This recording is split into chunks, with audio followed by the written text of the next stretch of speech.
প্রিয় দর্শক, আমরা সবসময়ের জন্য বরাবরই নদী সারথি বই থেকে আলোচনা করে থাকি। তো আজকে আমরা জানব যে নদী সারথি বইয়ের মধ্যে একটি গুরুত্বপূর্ণ প্রশ্ন লুকিয়ে রয়েছে। আমাদের পরীক্ষার হলে অনেক সময় লিখিত প্রশ্নের মধ্যে প্রশ্নটি পড়ে থাকে। তো আমরা জানবো আজ নদী সারথি বইয়ের গুরুত্বপূর্ণ একটি প্রশ্ন, সেটা হচ্ছে প্রিম সল্ভ মার্ক কি? এই মার্কাটি কেন ব্যবহার করা হয়, বা মার্কাটি জাহাজের কোথায় থাকে, বা কেন ব্যবহার করা হয় এবং তার অর্থ বা তাৎপর্য কী, সেটা বিষয়ে আমরা আলোচনা করব।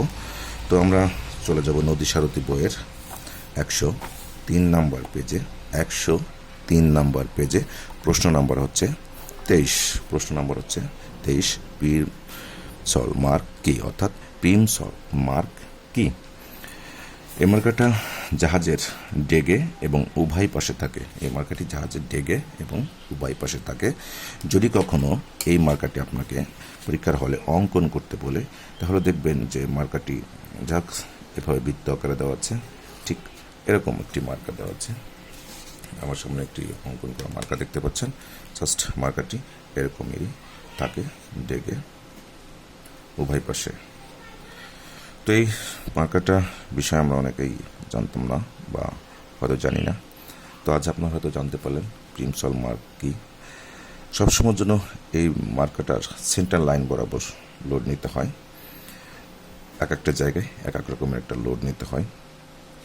তো যাই হোক, এই প্রিম সল্ভ মার্কটা জাহাজের ডেগের উভয় পাশে থাকে, অর্থাৎ প্রিন্সিপাল স্যার এই মার্কাটা নির্ধারণ করে দিয়েছে। তবে সবসময় আমরা লোড করার সময় যেই সেন্টার লাইন বরাবর লোড নিব না কেন, সবসময় 40 মিলিমিটার খালি রেখে লোড করব। তাহলে আমাদের কখনো বিভ্রান্তিতে পড়তে হবে না বা জরিমানা দিতে হবে না। যাই হোক, আশা করি আপনারা বুঝতে পেরেছেন প্রিম সল্ভ মার্ক কী এবং কেন ব্যবহার করা হয়, এবং অঙ্কন করাটাও আপনারা দেখতে পেলেন।